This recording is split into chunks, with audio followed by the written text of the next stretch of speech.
Iran మీద కొనసాగిస్తున్న యుద్ధం విషయంలో అమెరికా అధ్యక్షునికి పెద్ద ఎదురు దెబ్బే తగిలింది. యుద్ధానికి సంబంధించి ఏకపక్ష నిర్ణయాలు తీసుకోకుండా నియంత్రిస్తూ వార్ పవర్స్ తీర్మానాన్ని ఆమోదించింది అమెరికా ప్రతినిధుల సభ. డెమోక్రాట్లు ప్రవేశపెట్టిన ఈ తీర్మానానికి అనుకూలంగా కొందరు రిపబ్లికన్స్ కూడా ఓటేశారు. ఈ తీర్మానం ప్రకారం యుద్ధం కొనసాగించడం కోసం కాంగ్రెస్ అనుమతి తప్పనిసరి కాగా, శాంతి ఒప్పందం కోసం చర్చలు జరుగుతున్న సమయంలో డొనాల్డ్ ట్రంప్ అధికారులను నియంత్రించడం సమంజసం కాదనే వాదనలు ఉన్నాయి. మరోవైపు ఈ తీర్మానాన్ని వీటో చేసే అధికారం అధ్యక్షునికి ఉంది.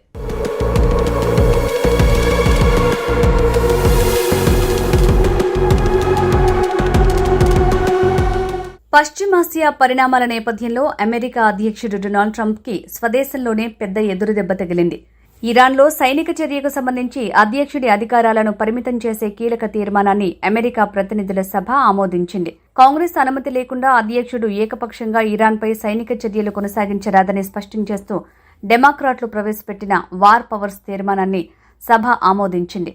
ట్రంప్ సొంత రిపబ్లికన్ పార్టీకి చెందిన 4 సభ్యులు సైతం విపక్ష డెమోక్రాట్లతో చేతులు కలిపి ఈ తీర్మానానికి మద్దతు తెలపడం సంచలనం సృష్టించింది. సభలో జరిగిన ఓటింగ్లో 215 మంది సభ్యులు అనుకూలంగా, 208 మంది వ్యతిరేకంగా ఓటు వేయడంతో తీర్మానం ఆమోదం పొందింది. ఈ తీర్మానం ట్రంప్ విదేశాంగ సైనిక విధానాలపై కాంగ్రెస్ అసంతృప్తికి నిదర్శనంగా చెప్తున్నారు. On this vote, the yeas are 215 and the nays are 208. The concurrent resolution is adopted.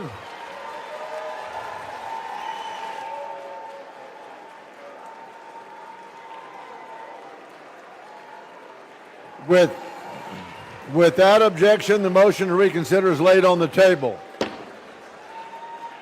న్యూయార్క్కు చెందిన డెమోక్రాట్ సభ్యులు గ్రెగరీ మీక్స్ ఈ తీర్మానాన్ని ప్రవేశపెట్టారు. ఈ తీర్మానం ప్రకారం అమెరికా సైన్యాన్ని యుద్ధంలో కొనసాగించడం లేదంటే కొత్త సైనిక చర్యలు చేపట్టడం కోసం కాంగ్రెస్ అనుమతి తప్పనిసరి. అమెరికా రాజ్యాంగం ప్రకారం యుద్ధం ప్రకటించే అధికారం కాంగ్రెస్కే ఉందని ఈ తీర్మానం మరోసారి స్పష్టం చేస్తోంది.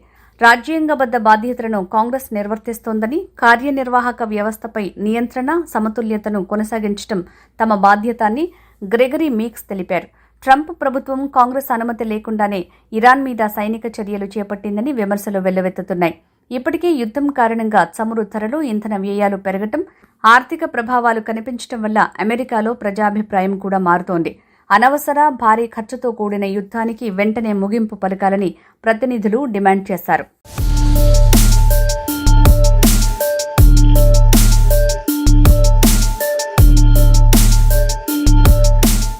అమెరికా ప్రతినిధుల సభ వార్ పవర్స్ రెజల్యూషన్ ని ఆమోదించడం వైట్ హౌస్ కి పెద్ద దెబ్బగా చెప్పొచ్చు. స్వల్ప తేడాతో ఆమోదం పొందిన ఈ తీర్మానం ఇప్పుడు సెనేట్కు వెళ్తుంది. అక్కడ దీనికి ఆమోదం లభిస్తే ఆ తర్వాత అది అధ్యక్షుడు ట్రంప్ వద్దకు చేరుతుంది. ఈ తీర్మానం చట్టబద్ధంగా అమల్లోకి రావాలంటే కాంగ్రెస్ 2 సభల ఆమోదం అవసరం. అయితే ఆయన ఈ తీర్మానాన్ని వీటో చేసే అధికారం ఉంది. అయితే ట్రంప్ దూకుడును కొంతమేరైనా నియంత్రిస్తుందంటున్నారు. కాగా ప్రతినిధుల సభ స్పీకర్ మైక్ జాన్సన్ ఈ తీర్మానాన్ని వ్యతిరేకించారు.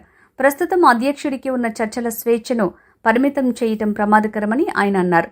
ఇరాన్ అంశంలో శాంతి ఒప్పందం దిశగా చర్చలు కొనసాగుతున్నాయని, ఈ తరుణంలో యుద్ధాధికారాలను తగ్గించడం అమెరికా చర్చల సామర్థ్యాన్ని బలహీనపరుస్తుందని అభిప్రాయపడ్డారు. మరోవైపు ఇరాన్ జరిపే దాడుల్లో అమెరికా సైనికులు చనిపోనంత వరకు యుద్ధం తిరిగి ప్రారంభించకూడదని డొనాల్డ్ ట్రంప్ భావిస్తున్నారు.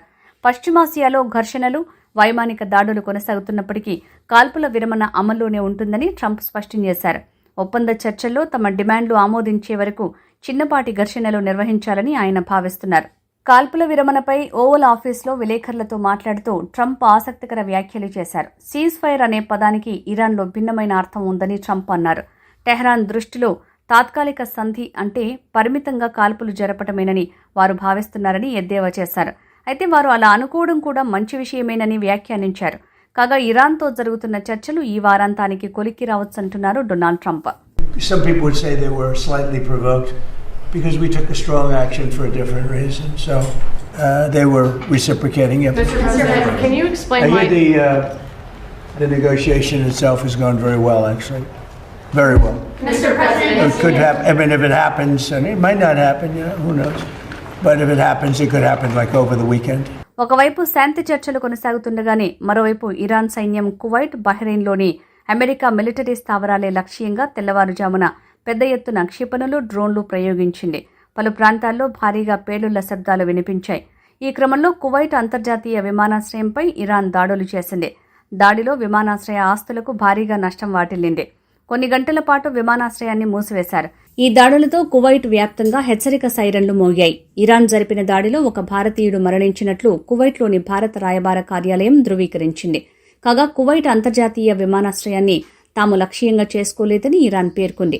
ఎయిర్పోర్టుపై దాడికి అమెరికా తయారు చేసిన పేట్రియాట్ క్షిపణి కారణమని ఆరోపించింది. అయితే ఈ వ్యాఖ్యలను అమెరికా ఖండించింది.